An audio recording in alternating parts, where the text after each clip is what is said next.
This copy of the Eskimo, How They Found AA, is taken from the original copy furnished by Don Milham of Victorville a few years back.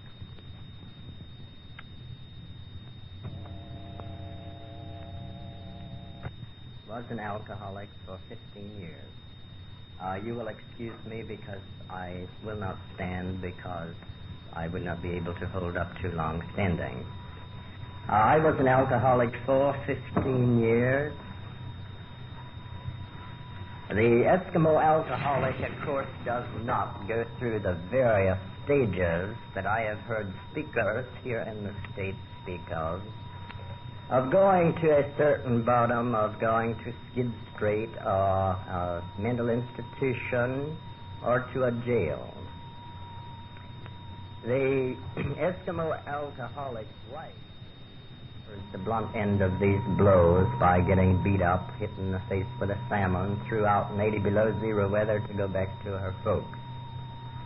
However, the alcoholic pattern, I'm not going to narrate on my 15 years of experience as an alcoholic, but of course our things are not too much different than yours. Another man and myself were the interpreters of the Nuglug Eskimo village, are the only two whites in the village that can speak the 12 dialect languages of the Eskimo people. So, of course, this other man and myself, Laverne, we had pictured ourselves, as all alcoholics do, as extreme big shots. We had the chieftains over a barrel. Whatever we done, they had to like, because they could not understand what we done or what we said unless we interpreted. So, of course, with Laverne and I, we, of course, never had heard the mention that we were an alcoholic. We'd never heard the word ever mentioned, alcoholic. But, however, we interpreted for missionaries of various denominations of religion. So, in Eskimo people, it is the custom, I observe it here in the States, but I would not observe it in my village. Eskimo people will not shake hands with each other or will not shake hands with a white man. This is due to the symbolicness of the Eskimo people that here in the States your major crime is murder. In Eskimo people, the major crime is lying. They will not shake hands due to the fact that if you have lies in your body, these lies through the vibration of shaking hands can be passed from body to body. The joke here in the States that Eskimo men and women do not embrace, they touch noses, which is very true. It is for the same identical purpose that if a man or a woman have lies in their body, that locking horns and embracing like they do here and kissing would pass it back and forth. So it is not observed. Lying, first and foremost, is your first. So Laverne and I, we were pretty good at it when we were drinking. Missionaries would come in, and if the missionary, he got too close and he sniffed us, and he smelled we had something out of the bottle, and he opened his mouth and said anything, he was done. Because in our briefing to him, we would tell him, now you go up there and shake hands with all of these chieftains. Make sure I shake the hand of every one of them. And the moment he tried to shake hands with the chieftains left. There was no further audience. He was through. And we did not tell a man of God to do this. We told him, well, we would interpret to the chieftain that this man of God was there to teach the heathen chieftains and their people Christianity, the white God, which was no audience. They had to leave. These things went on for many years. We were fur trappers. We knew in our minds that something was wrong with us, but we had no idea it was alcohol. We were alcoholics. Oh no, not us. We weren't, as far as we were concerned, even drunk. So when you can go out in 80 below zero weather and stand in 80 below zero weather driving dogs, and the sweat pour off of you for 30, 35 minutes, then you stand there and just about shake to death, you should realize that there's something radically wrong with you. But however, we didn't. We kept on with our brutality towards our wives, running off the missionaries, various ones, and thinking, as all alcoholics do, that we were absolute big shots, that we were irreplaceable. We were to interpret it. We were the only two. We could drink, we could do anything we want, and no one could do anything about it. But there came a day of reckoning. But before this day of reckoning came, the first brush that we had with Alcoholics Anonymous was 3 years before this occurred, that a dead trapper was found, and on his person, the only identification that he had was a medallion in his pocket, and on one side had the capital letters AA, and on the other side had the Serenity Prayer. This we interpreted the AA to be the man's initials, this prayer to pertain to the particular denomination of religion that he belonged to. We wrote the National Council of Missions in New York, forwarding to them this prayer, this Serenity Prayer, and we received back a negative answer that they knew not of any religion that had this particular prayer. So we were stumped. We did not know. We did not identify the man at that time. 3 years after this, our families were pretty tired of our drunkenness. As I have heard alcoholics say here, they could stash a bottle under the bed or in the mattress or in a bureau drawer, and only they could find it, and some of them couldn't. But Laverne and I could stash it out in a snowbank, and we knew just where to stick our hand in it and get it. Our wives or families could never find it, but we could always get up and go and get it. 3 years after this, the chieftains and our wives and fathers and mothers and families decided that our drinking must come to a fast halt. It must come to a halt right then and there. There was no further waiting. So Laverne and I were called to the chambers, and we were notified by the 12 chieftains that our drinking was to cease as of that minute, or else we could go and live with the white man where we were getting the liquor. We were big shots. We were all drunk. Why, that's just fine with us. We don't care to interpret for you no more anyway. We go. So we packed our bags and we left. We went into Fairbanks. There isn't a bar in Fairbanks. There's no bar on the Fairbanks Slough that doesn't know Laverne and myself. We are known by everyone who's ever owned a bar in the last 50 years in the territory of Alaska. In Fairbanks. So, of course, we got there and we tried to drink everything dry. We thought, of course, we could drink Fairbanks all up overnight, not realizing that we couldn't put a quart into a pint, so to speak. But we were trying it. We were giving it a good chance. So we came to the conclusion, well, we have no more family. So we had just as well go on to Seattle, Washington. We boarded a Wien Alaskan airliner, and we went to Seattle, arriving in Seattle, Washington, at approximate hour at 11 o'clock on a Saturday night. In the state of Washington, all bars close at the hour of midnight Saturday night and do not open again until 6 o'clock Monday morning. So coming in from Wien Airport, from the Boeing Airport in Seattle, we had hired a cab, and you stop here at this one, stop at this one. So finally the cab driver, he told us, he said, you men must realize, he said, that all of the bars close here at midnight. So you had better stock up for tomorrow, Sunday. Well, we thought that was a very good idea, so we got a case of beer and a couple of fifths of whiskey from a liquor store, took it to our hotel. Of course, like all drunks, Sunday morning we woke up and the whole business was dry. We hit nothing. We drank it all up Sunday night. So, of course, we were in search then for something to drink. So we hired a cab driver Sunday morning, bought a fifth from the hotel bill kept on, proceeded to drink it up. Sunday evening, we, of course, were dry again. In Washington, the state of Washington, they had drinking clubs where if you took a fifth of whiskey or a couple of fifths, you took the fifth of whiskey there, put it in a locker, and then you took and you bought the mix to mix with it. So we started out with a cab, and we are hunting for a drink. We are going down Seneca Street in Seattle, Washington.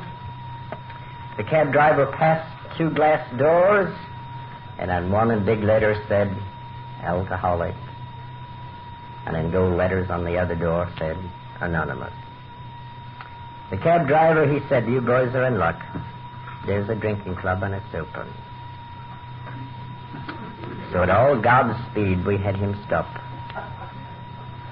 He stopped. We got out of the cab, and we walked up a long stairway. We got to the top, and the man opened the door, and he said, I'm John. We didn't bother to tell him who we were. He said, what can I do for you fellas? And Laverne and I were well-oiled, hunting a drink. Well, we said, we're hunting a drink. We want a drink. He said, you sit down back here, and after this meeting is over, I'll give you a drink. So we sat down in the back of the room on a Davenport. A man stepped to the speaker's rostrum, identified himself, clarified himself as an alcoholic, and uttered the words, I am powerless over alcohol. My life is unmanageable. Laverne and I, sitting in the back of the room, heard this critter say this. We didn't want this old John who was sitting with us to know what we were talking about. So we talked back and forth in Eskimo, and we said, well, that critter is sure as hell crazy. We're up here to get a drink, and he's telling all these people not to take a drink. So we talked it back and forth. We said, that's all right. If he's not going to drink any more, then we'll drink what he's got, too. That was all right. We were going to get what he had. So several times during the meeting, this man was to utter, I am powerless over alcohol. My life is unmanageable. At the end of the meeting, this old John, he said, come with me. We go with old John, and he took us there. It seemed like a half a block around the place, and we went into a room. He gave us a drink. He poured us each one a black cup of coffee. Well, we were not suspicious of anything. We sniffed it. We thought maybe he might have put something in it. But when we sniffed it, we knew he had not. So we cussed him in French, we cussed him in English, and we cussed him in Eskimo. There was a poor man that was well cussed if anybody was. But he was a good AA man from beginning to end.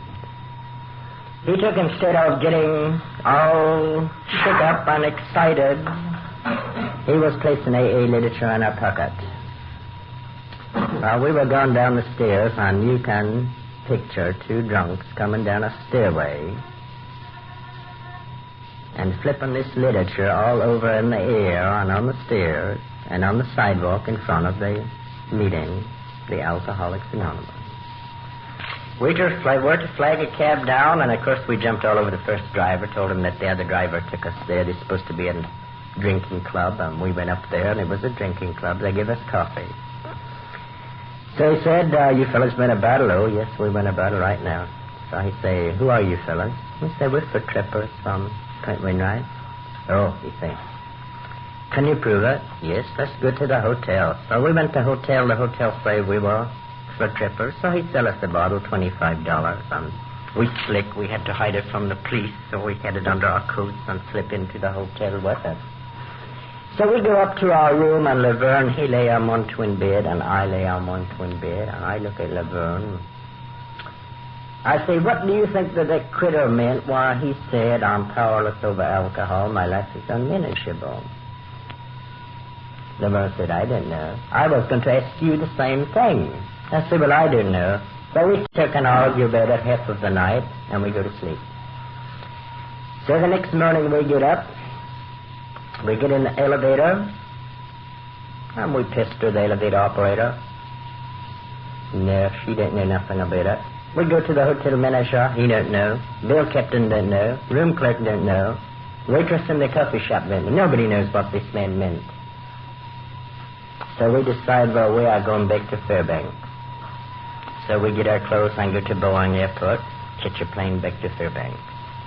So when we stepped off of the plane in Fairbanks, we said, well, if there is a critter knows the answer to this, it is the old territorial police captain who we knew since we were kids.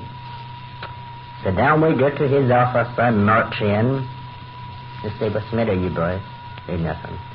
So we tell him, last night we hear a critter say that he was powerless over alcohol. His life was unmanageable. What does he mean? He said, I wouldn't know. But he said, well, you hear it. We said, we heard it, Alcoholics Anonymous. Oh, he said, they have one of them places here. You passed it by Lad Field. So, of course, the old man, in all sincerity to him and respect, he said Laverne and I were actually hunting something else. So he sent us to a place that was not AA, but TA, Tavern Association, where they stow all of the whiskey and beer and wine that comes into the territory. So we were not about to get our answer there, that was for sure. So we decide, well, if we check with the Alaskan operator, she might be able to give us some enlightenment. So we call the Alaskan operator, and we asked her. She didn't know. She said, where did you boys hear it? So we hear it, tell her we hear it in Seattle, Washington. She said, well, that's the place you're going to find out, is Seattle, Washington. So we say, all right, put to a call. So she put to a call, and we wait for 4 hours. In 4 hours, a man come on the other end. I was talking on the phone because I could speak better English than Laverne, and so the man come on, and I said, my partner and I were there last night, and we heard a critter say he was powerless over alcohol. His life is unmanageable. So this man say, you the boys from Alaska? And I said, yes. He said, well, this is John. So I am ready to hang up, because this is the man we curse. So I say to Laverne, I ain't good. That's the man we curse. So Laverne says, I don't give a damn who it is. He says, hey, Jesus Christ. He say, who asked him the question? So I in a hurry to ask it, because after cussing him out, I didn't know how he was going to feel about it. So I said, what did this critter mean when he uttered these words?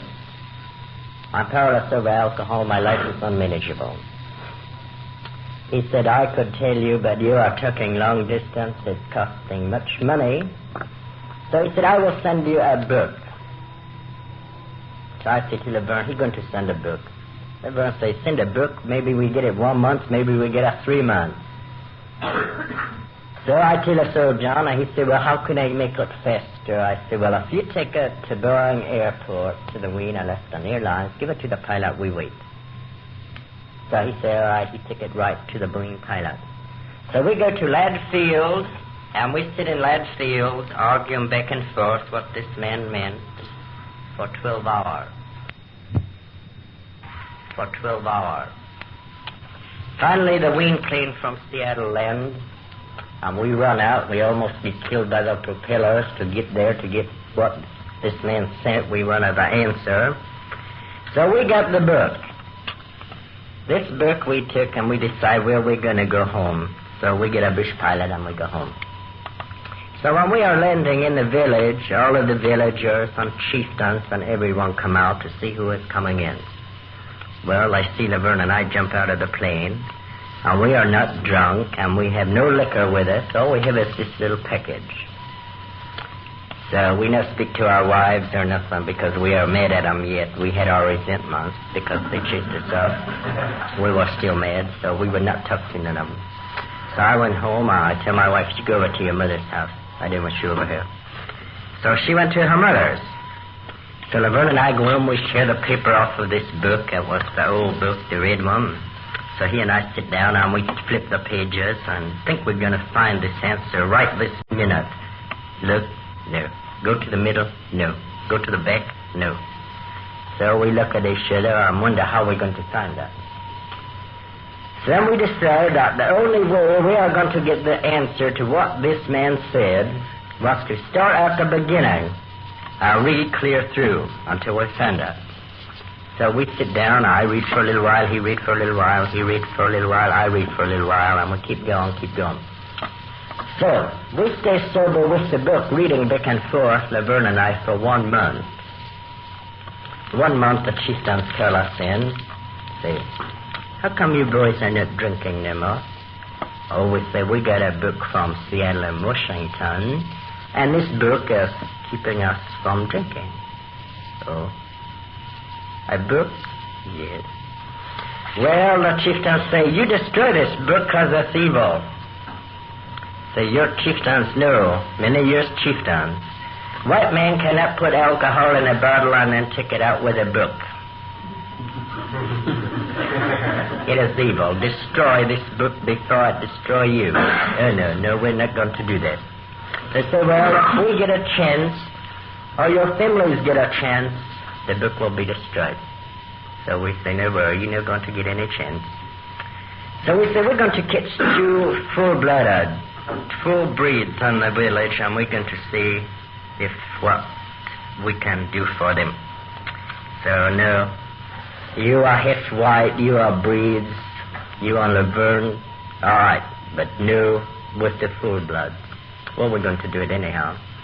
So we go out and we get 2 of the full bloods who are older than we were, and we figured bigger drunks because they were older, had more experience. So we get these 2 critters and we talk with them. So they say, how come you fellas stay sober? Well, we say we got a book in Seattle and this book is keeping us sober. They say, well, do you think this book could help us? Say, oh, yes, we think so. So we start and we read them the book, you see. So all of us stay sober. Laverne and I sober 90 days, 3 months. 2 old Eskimos sober 60 days. So one night we were sitting and we were reading and interpreting for these old critters. So this one old Eskimo, he say, this you think pretty soon it's time we can take a drink.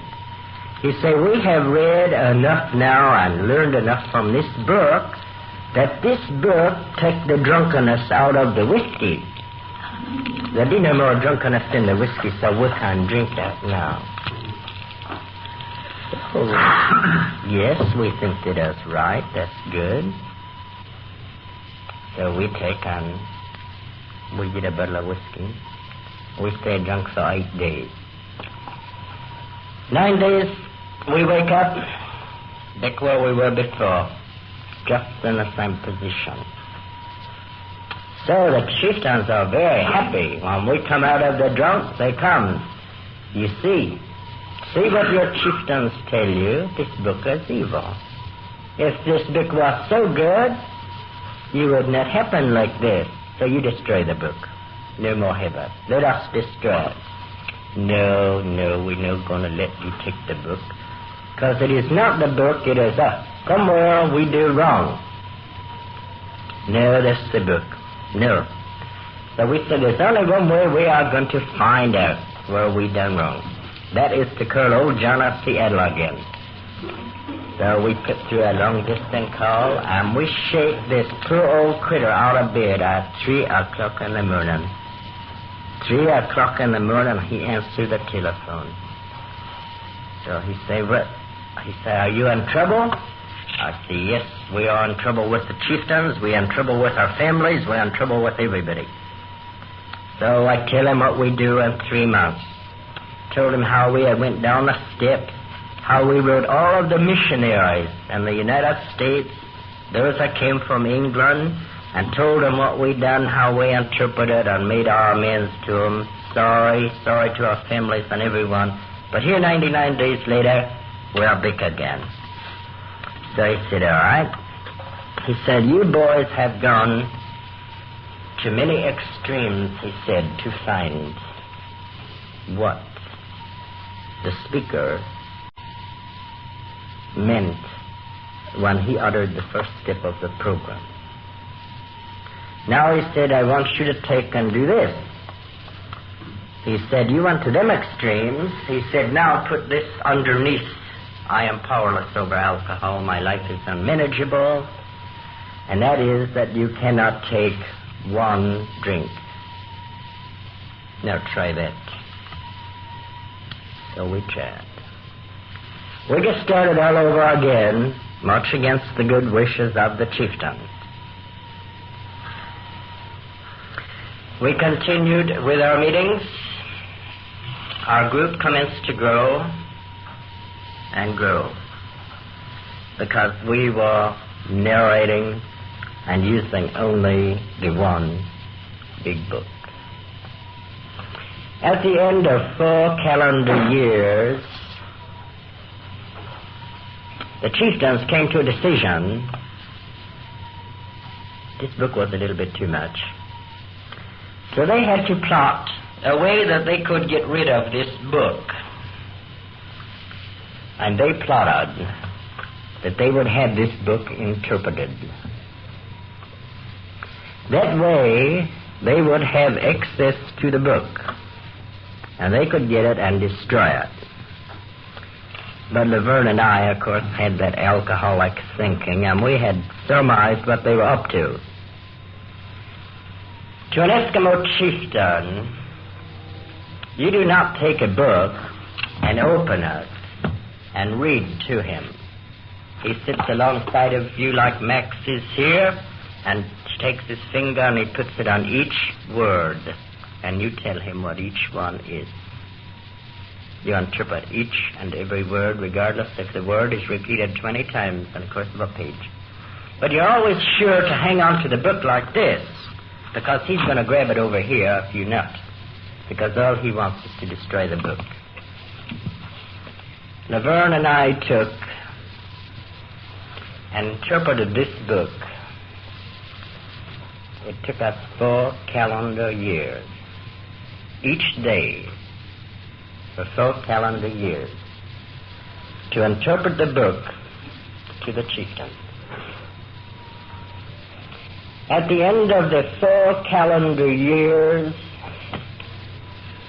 Laverne and I were called in before the council, and the patriarch chieftain of the Eskimo people, who was today 121 years of age, who has ruled his people since he was 15, uttered these words to Laverne and I, that this book could be left in the council chambers upon the table, that this book would not at any time be destroyed by the chieftain. As they found in interpreting, their main point was to seize this book and destroy it, but they couldn't get their hands on it. So in interpreting this book from cover to cover, the chieftains found that this book does not utter one lie, nor does it contradict itself.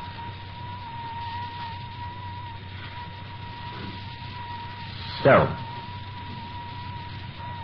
the chieftains themselves came to believe, as we do, that there was a power greater than they were. You can imagine people who are leaders, the lawmakers, the setters of moral codes, and even in the years back, the ministers, could come to believe and know that there was a power greater than they were. That here was a book had done what they couldn't do over periods of years. Not over a period of 10 years, a decade of time, but over 10 years. 10 decades of time in their reign that a book could come in with its knowledge and take away from their people what they, under every type of threat from death to exile, they could not complete. But here is a book that is written and can remove this. In our meetings, a meeting at this moment that I am speaking to you is going on in my village at this very moment. Our meetings are not run by a clock for 1 hour, 2 hours. The Eskimo people are made up of 12 chieftains, of 12 dialects. Not one dialect understands the other. It's 4 Athabaskan, 4 Aloquian, and 4 Siberian. Not one understands the other. So to hold our meetings, we go with a moment of silent prayer. Then chapter 5, the preamble, as Max read, is read in English first, and then it is interpreted 12 times for each dialect. The 12 steps are read and interpreted 12 times for each dialect. If there is a question by a member, it is relayed over 12 times. Our meetings, a 14-hour meeting, we do not accomplish very much. Our meetings, a short meeting, is 13 hours. A meeting we accomplish some is 16 hours, but usually we last approximately 20 hours for one meeting. In our 12-step work, we do our 12-step work. The first village is 30 miles from us. The second one is 60 miles from us. The third one is 80 miles from us. Our transportation is dog team. We go by dog team to these villages to make our 12-step calls. Sometimes we arrive at a village and it's too late. Eskimo drunks, 2 Eskimo men will never engage each other in a fist fight as 2 drunks will here, but they'll go home and their wives will suffer the blunt end of it. Or they themselves will go into, you call them DTs here, and by the time we have made our run to the other end, we have the disheartening thing of death, the inevitable thing. When we arrive at the other end, it doesn't necessarily mean that it is the man who has died, but he has actually, literally, beat his wife to death. We had 3 years ago a man that went home and literally kicked the intestines out of his wife. This is the way that it affects the Eskimo people. It is hard for Eskimo people in the beginning to get the full realization or the meaning of Alcoholics Anonymous. Because your book is wrote in a million-word vocabulary. The Eskimo vocabulary in 12 dialects consists of 3,500 words. You must take and break down a million-word vocabulary to 3,500 words into 12 dialects. It was hard for the Eskimo people to come to realize that there was a power greater than themselves. As the Eskimo has never had any such thing as a God. The word God is not in the Eskimo vocabulary. To substitute the word God, we had to use the Great White Father as the word for God. As the God of the Eskimo people is the high man on the totem pole, supposedly the first chieftain of the Eskimo people. He was the Eskimo God. So, of course, they chanted everything to him. So you can imagine a drunk out there with a great time he would be having drunk chanting to a totem pole and running off somewhere and getting another snort. He would just be having himself, as you would say here, a ball, a wonderful time, getting out there and chanting. But our group has leaped. Laverne and I will inaugurate 10 calendar years on February the 7th this coming year. On February of this year, during the month of February, you write your history in history books. The Eskimo writes his history in a totem pole by carving.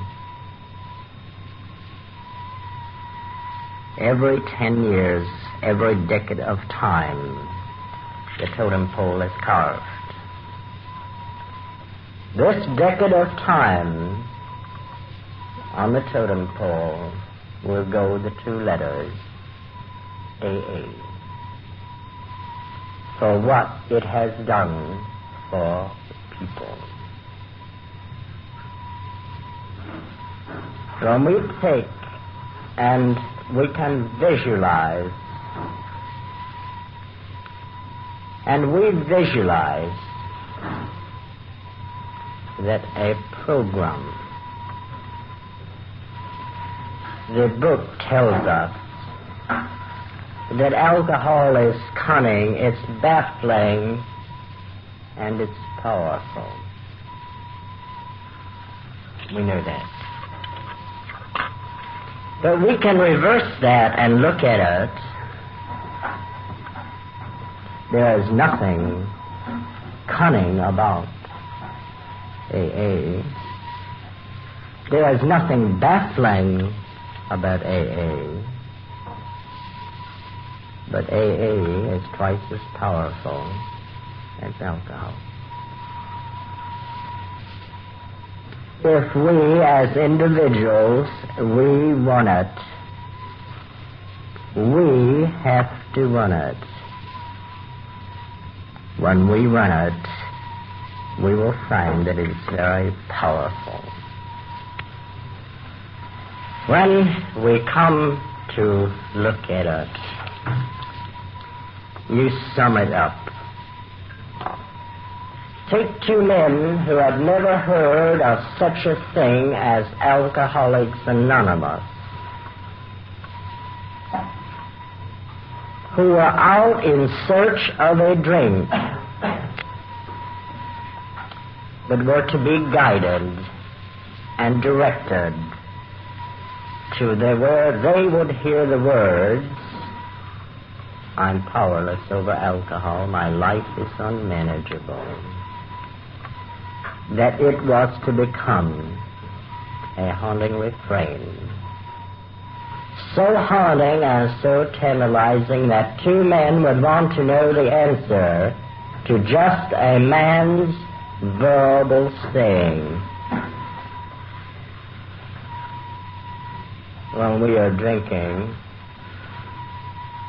men go out. My years of being sober, I have wondered in amazement how in the many times that I have laid down in the snow in 80 below zero weather and was not frozen to death. Well, sure, in the world must have been a higher power Must have been something watching over me. With two men to go, as Laverne and I did, hunting a drink. Here a verbal paragraph, but it was to change the lives of not only two men, but to change the lives and the thinking of many others. This is a power greater than ourselves. Lloyd had stated, you can be very thankful to Lloyd or unthankful, doesn't make much account, that I came here tonight. I was coordinating my tickets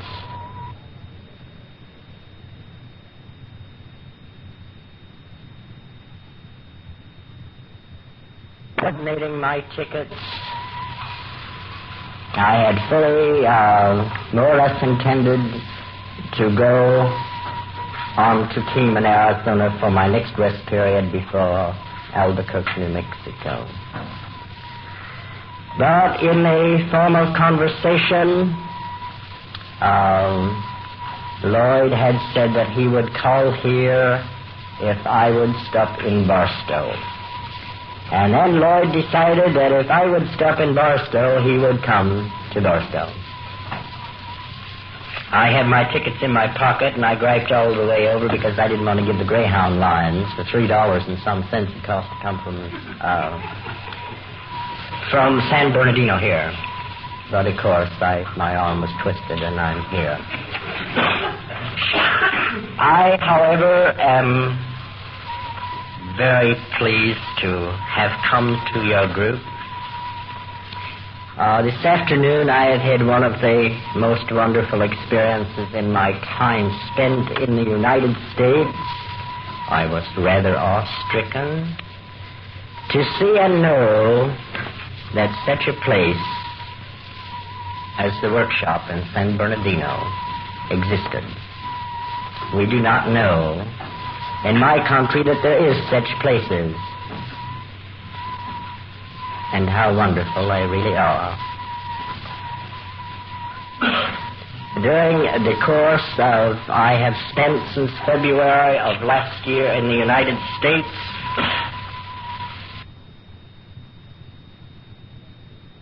I underwent treatment until December the 3rd of this past year. On December the 3rd, the doctor came in, my doctor, and said, how would you like to go back to Alaska to your family? I was very elated, said I would love it. Nothing better in the world. Said, how long will it take you to get ready? I said, just a matter of moments. So, of course, as all alcoholics are, I got the phone in one hand. I'm trying to pull a stock on with the other. I'm making my reservations by air to fly home. Of course, here is another example of the higher power and the way it works. I was aboard a Western airliner for San Francisco. I landed in San Francisco, changed planes. I flew to Seattle, Washington, arriving on the night of February the 4th. This is how the higher power works.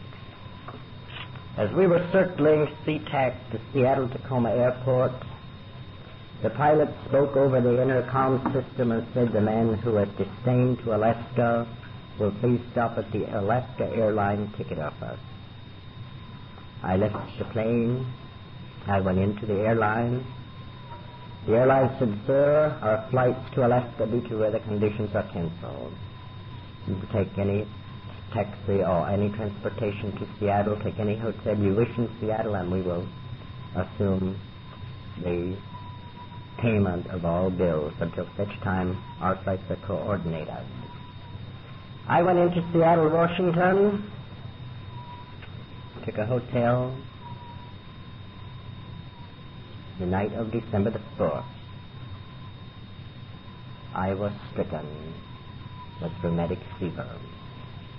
I was paralyzed from the waist down. I could not move. Doctors were called in immediately. I was rushed to Columbus Hospital in Seattle, Washington. After the life had come back into my limbs that had tore at my heart, and as the doctors expressed it, ruptured one of the valves in the heart. I was attended by a heart specialist who was Jewish, who came into my room, asked me the amount of pain I was having. I told him I was having excessive pain. He said, I will order a quarter grain of morphine. I said, no, you will not order any morphine for me. So he said, look, fellow, you and I are going to have an understanding here. He said, which one's the doctor and which one's the patient? I said, well, you're the doctor and I'm the patient, but I'm not going to take no morphine. Well, he said, I'll order a grain and a half of Nembutal. I said, no, you're not going to order nothing like that. I will not take it. He said, and why won't you? So I told him, I said, for 15 years, I was an alcoholic. For 15 years, I depended upon alcohol and leaned on it. But you are not going to make me a pill cripple now. I am not going to start to lean on Nembutal or morphine because it's only going to depress and you will go back to drinking. I said, you're not going to give it to me. He said, fellow, he said, in 3 days, he said, you are going to be begging me. He said, for me to give you either morphine or give you morphine or Nembutal. I said, no, me, I'm not going to beg you for nothing. He said, all right, we see. So I lay back in my bed, and I was relaxed. I was relaxed for only one reason. In my most moments of pain, I did not rely upon my physician to give me morphine or Nembutal, but I relied on my serenity prayer. I took my serenity prayer out when I was so sick, and I kept it in the palm of my hand. Kept it in the palm of my hand. And when I had bed pain, I would turn it over and read it. When I slept at night, I kept it underneath my pillow. 5 days later, this heart specialist come in, they say, all right, Philip. He say, now you tell me, he say, what is it? He say, you can lay back and relax and not seem to be worried. What is it? So I handed him this with the serenity prayer on it. He said that for many years he has been a heart specialist, and all of his patients either are nervous, fearful, and apprehensive. So I tell him that there's two words that cannot go together. One is fear and the other is faith. If I have faith in my serenity prayer and my AA, I have no fear. But if I have fear, I have no faith. They do not coincide. They do not go together. So I have faith. During this illness in the past month, after being all of this time on AA, I guess verbally you would say more or less that it was taken for granted. I was sober. I was attending meetings. But I did not get the full force and the full meaning of this wonderful program until I was hit with this heart attack. But now I know one thing, that if I was to expire between now and tomorrow morning, I would have no fear and apprehension of its approach, due to my serenity prayer and my AA. I am not apprehensive or fearful of what the heart specialist is going to tell me tomorrow afternoon or tomorrow evening in Albuquerque, New Mexico. He is going to tell me tomorrow if they can open the valves in my heart surgically, or if they can't, that I must abide and wait my time for death to be the inevitable thing.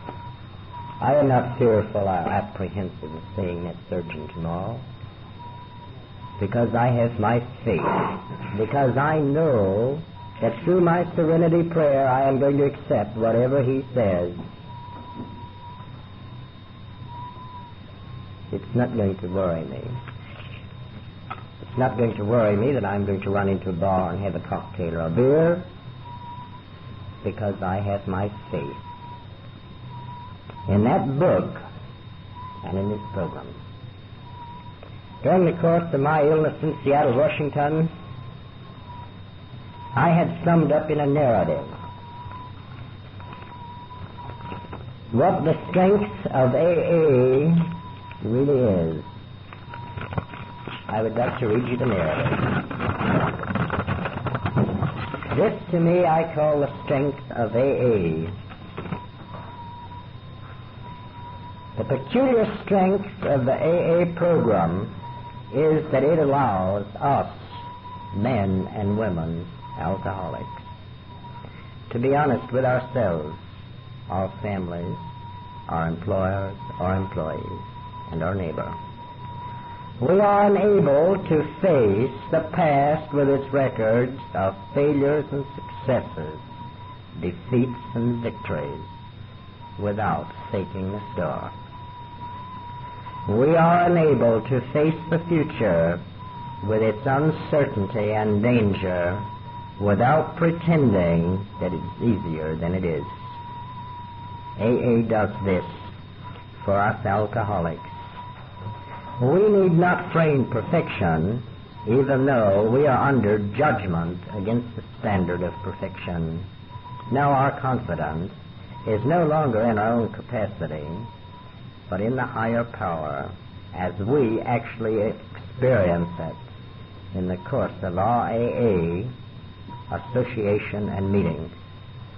For us who feel the pressure of some social problem, we are unable to do what we can to make the situation easier, not in an imagined, self-righteous way, but because we feel as this is our responsibility of the wrongs we done, and find forgiveness in doing what we can to make amends.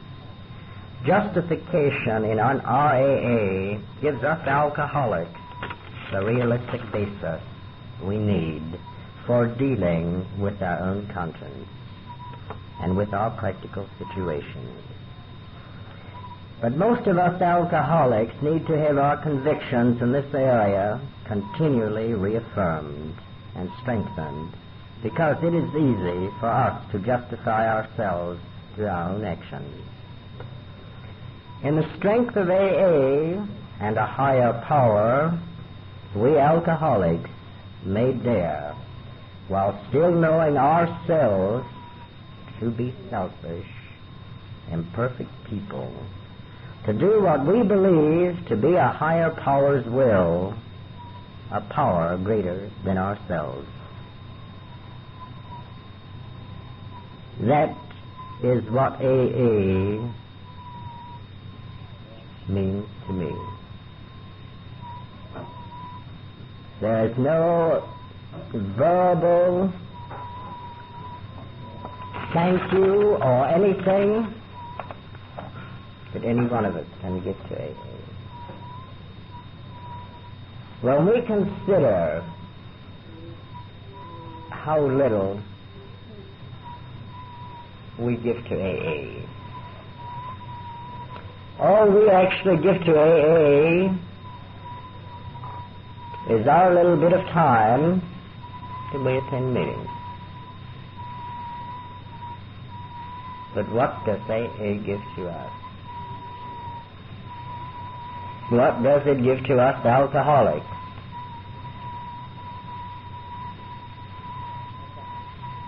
It gives us so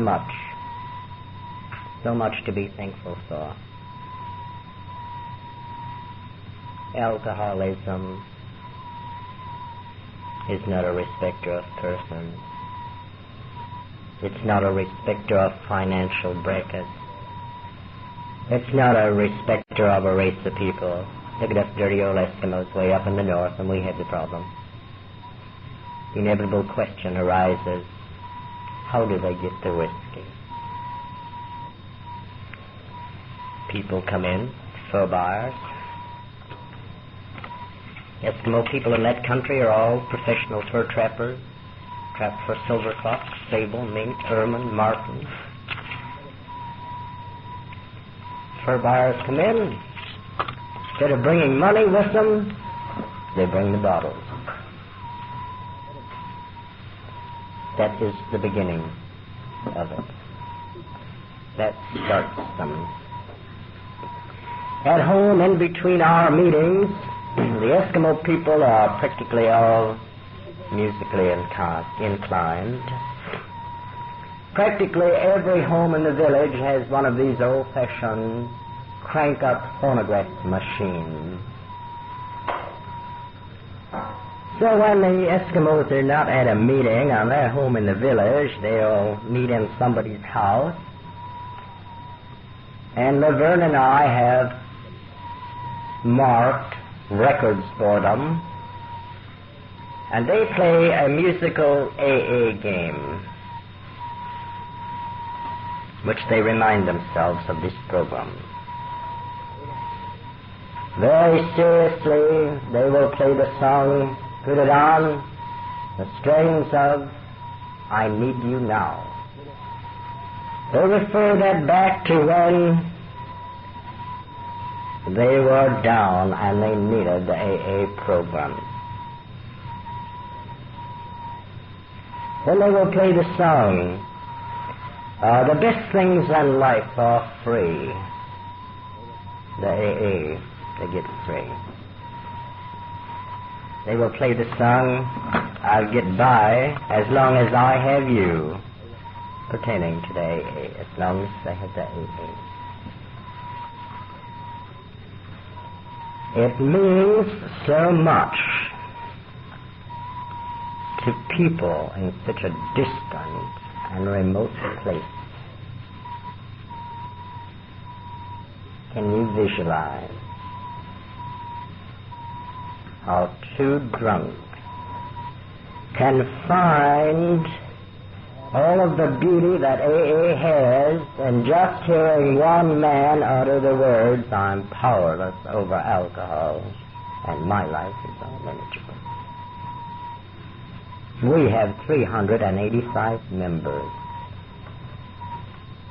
Can you imagine the degree of happiness that has come to their wives, their fathers and mothers, and their children through a book? A book alone. To me, I would never be without my AA. Never. So once again, I will say to Lloyd, thank you very much, Lloyd, for bringing me here, and I say once again that I am still awe-stricken at the wonderful work that they do at the workshop in San Bernardino. Thank you, ladies and gentlemen.